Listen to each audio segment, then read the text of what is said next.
You know, it's interesting. Last week we were up here and you referred to Brokeback Mountain as an existential love story. And now here we are with a straight up existential, facing down the universe story. So I'm interested in, what juncture were you at that this contemplation seems right for you? And how did this material come to you? What did you see? It's really hard to answer. There's no simple answer to that. But I found I make movies based on what I'm interested in, like existential, things I care the most for that period of time. I think in this period, I was getting older, thinking man's relation with God, what makes sense, and I've been a storyteller. Why sometimes storytelling feels stupid. Like you narrow things down, you dumb things down so people can follow a storyline. But life is a lot more complicated. I'm Chinese, so I believe in a Taoist saying, if a way can be explained, can be articulated, it's not the way. The way. We try to make sense out of the chaotic life we live in. It doesn't really make sense. That's also existential. And anyway, I guess I was in that period, but then you need faith. You need story to communicate, to keep on going, to survive. So that theme really attracts me, and floating attracts me too. I guess like Yamatel himself. I have identity issues. My parents came from China to Taiwan. We're floating and came to the States. Where's home? On both sides of where's my identity? So you see a boy floating. That's coming of age story. And what is that tiger? I think the book did something to me, and then I took off. I put a line that's not in the book. I said at the end, Pai says the story is yours. Once I tell the story, it's yours. I think I read the book, and I just take it, and I tell my story, and you watch the movie, and the story is yours. And if the critics don't like it, it's their story. It has nothing to do with me.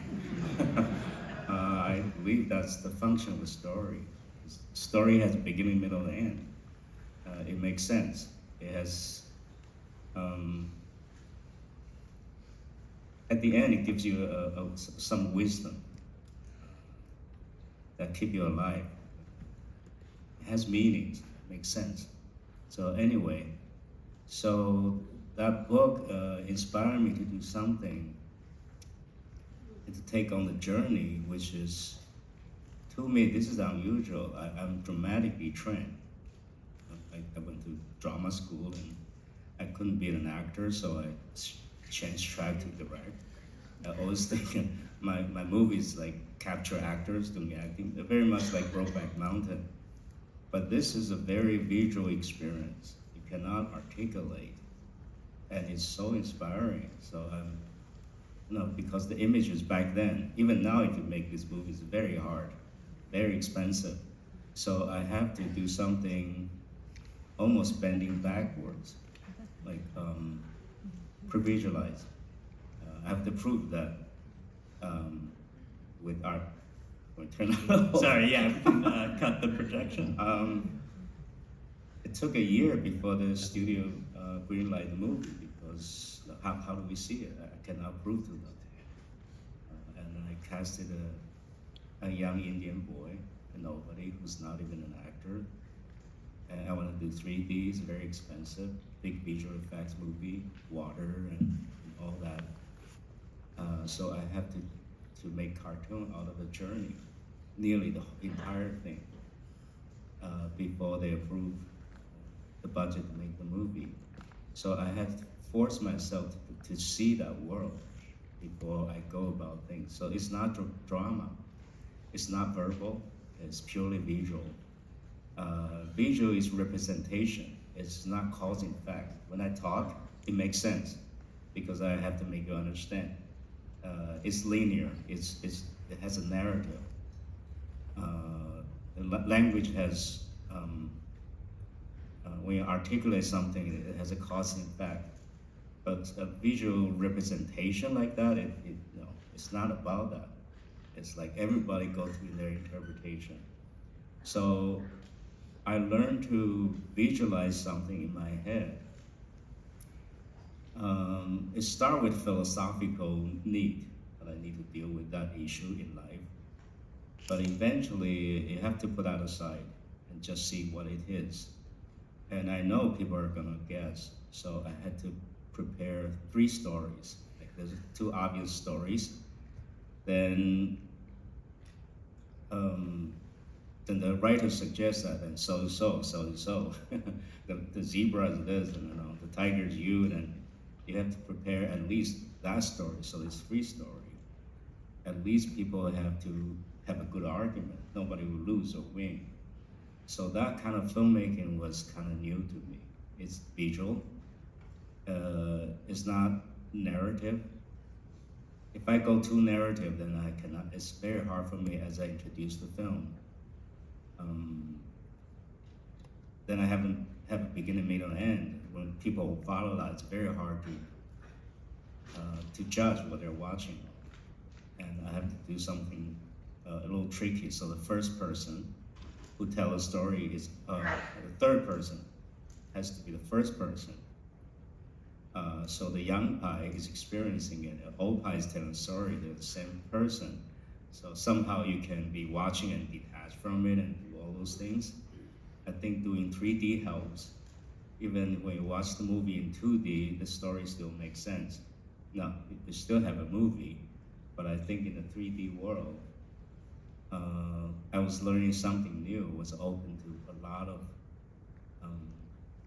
possibilities in movie making. I think I don't really answer your question, but That's great. You're making my job easy. this is, I'm like, why? It's very hard to understand the filmmaker's life. When we make movie, we're not looking for answer. There's a certain reasons. We want to explore something. We want to learn something. We want to experiencing things. And we hope to share that experience, and they take their imagination, do their thing. But when you ask me, I have to come up with answers. When I promote a movie, I have many answers, just so I can get by, so they can leave me alone. And there are things, of course, I need to get out of my chest, like the father thing. My father passed away, and I think in making Brokeback Mountain, I talk about that a little bit. I have no way to process my grief. My father never liked me to be a filmmaker. But when I want to retire, that's right before I made Brokeback Mountain. He said, go ahead, make a movie. You're still young. It's a bad example for your kid, for your boy. So I went to make, when he passed away, I got to make another movie. I made Brokeback Mountain. And I was busy. I never had the chance to process my grief. I think it come out a lot, not only in Brokeback Mountain, but here, I got to say goodbye to him.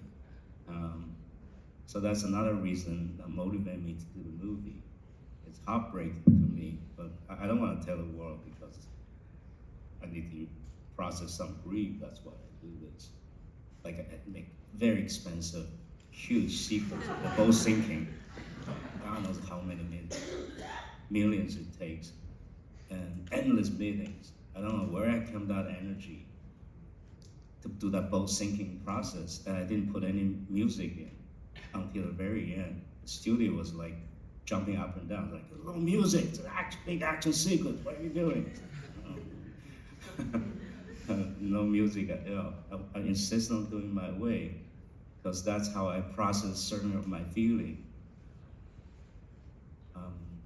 I can come up with answers with many things, but I'll tell you really, it's just something in life I need to process, I need to explore, and this is a life-changing experience. I'm very thankful that I get to do it, even though studio gave me trouble, but it did support the movie.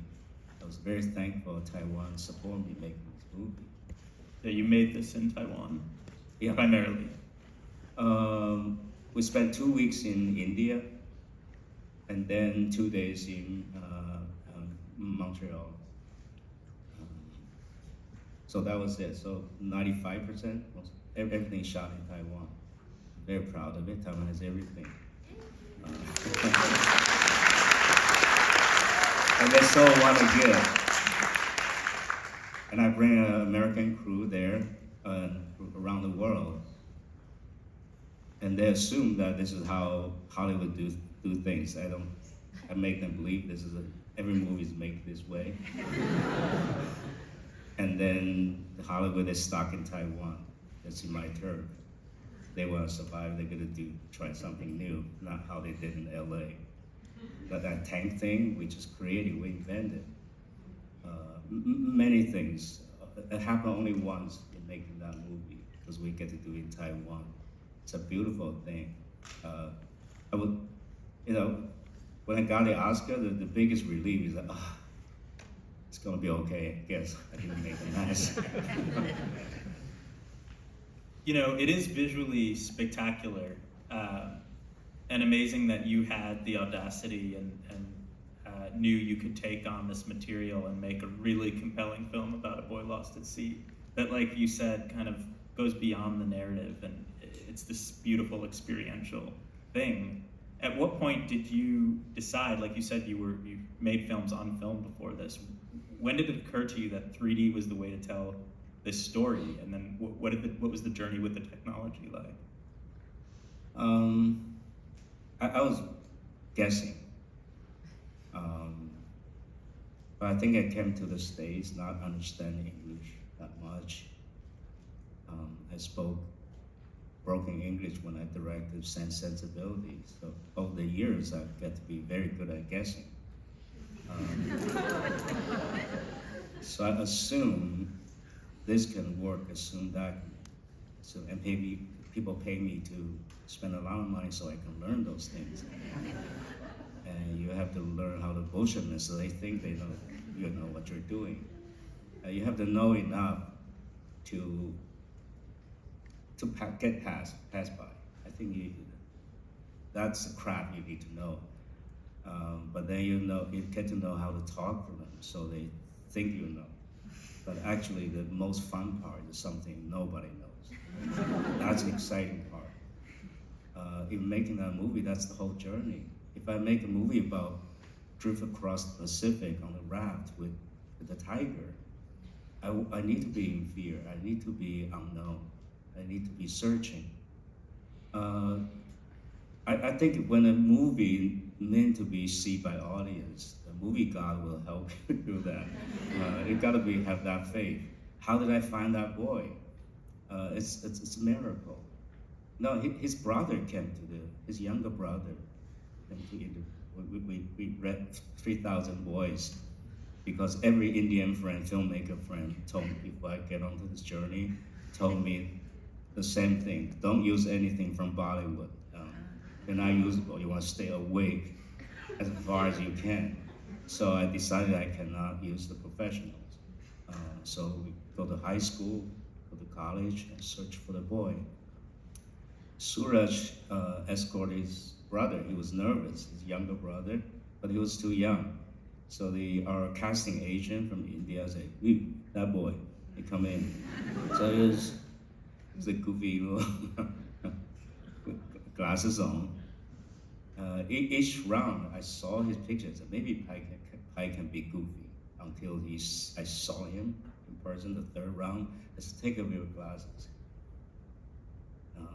I see Pai, and he did my test was telling the second story. It just make you cry. He tried once, and I gave him direction. Imagine the zebra is your sister, give him that information. That's all I told him. And then he told the same story with tears in his eyes. You just see the movie. He cannot dream, probably never seen ocean, grew up in Delhi, New Delhi. So they're into Taiwan. How did I meet the tiger? How did I know that tiger in animation can work, like real? And the water, 3D, I know nothing. I don't know what makes me, I cannot tell because I'm in grief, the process, my father's passing away, or my identity issue, or, or whatever, or just out of curiosity. Something made me do that, and I think you gotta have faith in making movies. Not making every movie's like this, but sometimes you just can feel it. It's spiritual. We have 3 months. The last 3 months of shooting, we're shooting in that water tank that we invented. That you have to do the pattern of the wave, and you don't let it bounce back. You have to dissolve it at the other end. So it's an elongated water tank. How big was the tank? And the maker just happened to be Taichung.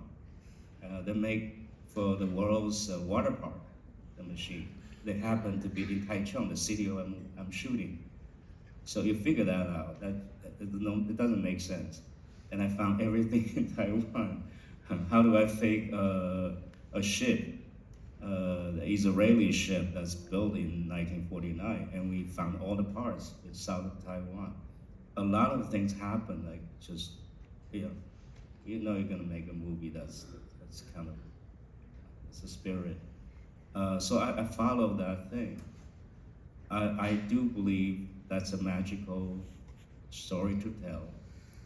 I do want to examine the value of storytelling because I have a big problem with that. At that age, I started to have problem of telling stories. And people in our business, the doctrine, the story. I always feel like I want to challenge that. I think it's a good test. It's very fortunate I got to make it in Taiwan, so nobody asked me questions. You just try.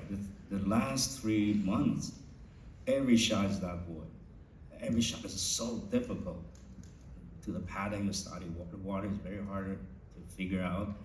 Then you figure out the lens is 3D, it's fogged up, it's got bent this way, that way.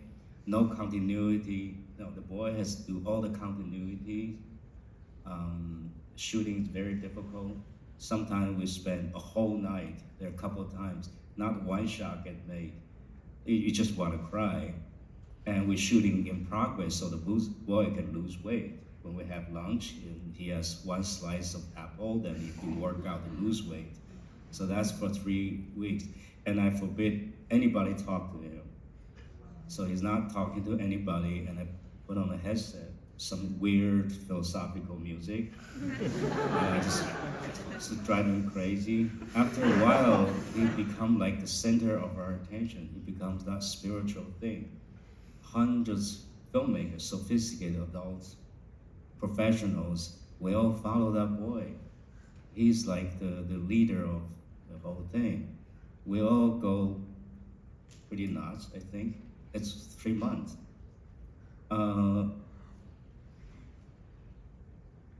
We went to the premiere tour, promotion tour. The last stop is Taiwan. We went back to the city where we shot the movie, and we were in a high-speed train coming back. So I asked Suraj, the boy, so which story you prefer? Now we're done. Movie's doing fine, I think. We go around the world selling it, we talk about it, it's all processed out. Now it's done. And we go back to Taiwan, it's a full circle. So which story you prefer? He said, I prefer the second story. I said, why? He said, the first story is scarier.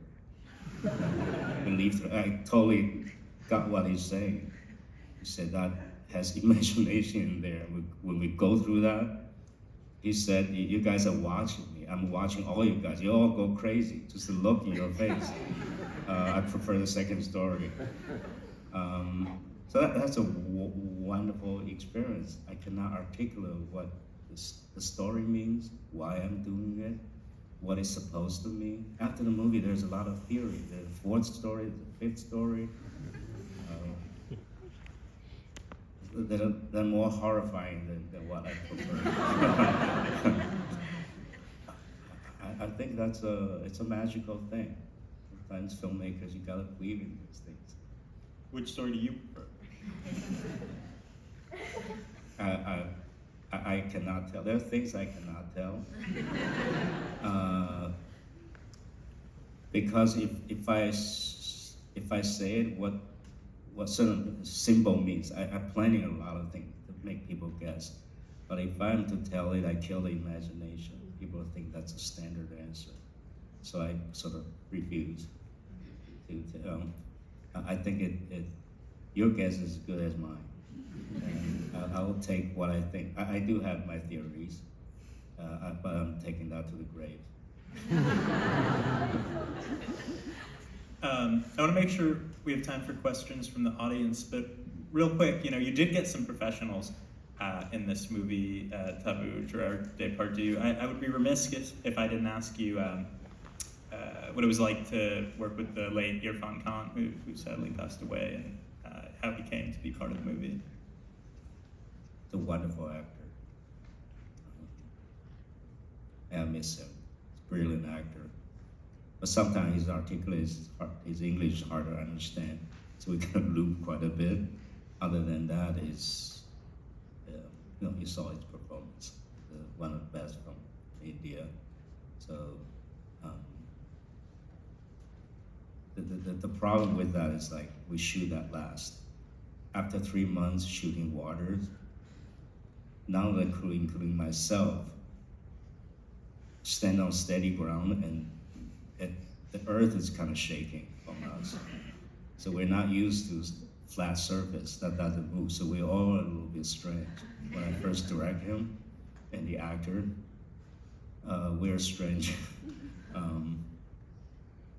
So we're kind of clueless. We're in a different space. So that took a little bit of time. But a lot of his performance a little later when we go to Montreal, the 2 days, a lot of it was shot there. So that was a lot better. We experienced the movie somehow, even it's not edited. But he didn't know. He didn't see anything. He just come here to tell a story as if it's on live. He has to feel everything we feel. So that's a lot of information I have to give it to him. Sort of unfair, because I know he doesn't know. And it's hard to articulate. So I gave him a lot of confusing directions, different directions. But he's a great actor. He understands. And I think at the end of the day, he does deliver. Very thankful, and I miss him. The boy is the most incredible thing, as you can see. He carries the movie in a spectacular way. He is the movie. The mother is great. We become very good friend. Taboo, the big Indian stars. The person who played Pai's father, very good stage actor. I couldn't be happier with the result. Not only I'm very proud of the movie, I think there's some miracles in it. It meant to happen. This is the first 3D movie I shot, first time I experienced digital cinema. A lot of things I didn't understand. Halfway, it just occurred to me, half of the cinematography, what we do, is the casting shadows to amend that missing dimension. Now you have the dimension, why we light this way? And all of a sudden, I don't know how to make movies. It just threw me off. Everything I know was under challenge. And then later on, halfway in shooting in the water tank, I realized that in 3D, performance has to change. Because the monitor and my monitor, the 3D, they just look different. You need to be more subtle and more dimension. You have to be like many times better to even want to be watchable. Because your eyes is sharper. When your eyes are sharp, 24 frame doesn't work. So when it's 3D, you cannot watch in 24 frames. It's very hard. But for my eyes, no, it's very stroby. And Pai's journey is relatively peaceful because I cannot rock it. So all this, it's opened up a lot of questions about cinema and all that. I don't know, it's a fortunate or unfortunate. Then I started to take a different road. I think cinema is something, it's humbling. We never stop learning. Our association, our head with emotion, with our projection, with our memory, with our imagination and visual. presentation. When I talk, it's arbitrary. Words doesn't mean anything. You string together, you create meanings. But visual, something like movie, so real, is representation. It is what it is. It's a very, it should be very magical. It shouldn't be that simple, like how we watch regular movies. Just tell a story. I think it can be very complex, very inspiring, very spiritual. So that's a journey I took. I am very eager to share with people. I think I made a different movie. I made a change in knowing how to make movies. And thank you, make the effort projecting a pretty good 3D projection. Right over that. Yeah, I appreciate that. It's as good as a regular theater can do, but there are better ways to show it. But you're doing as good as, I'm surprised to see a theater like this, of those images. I haven't seen those in a while. It's very emotional for me too. I'm glad. Yeah, I was transfixed. We have a couple mics out in the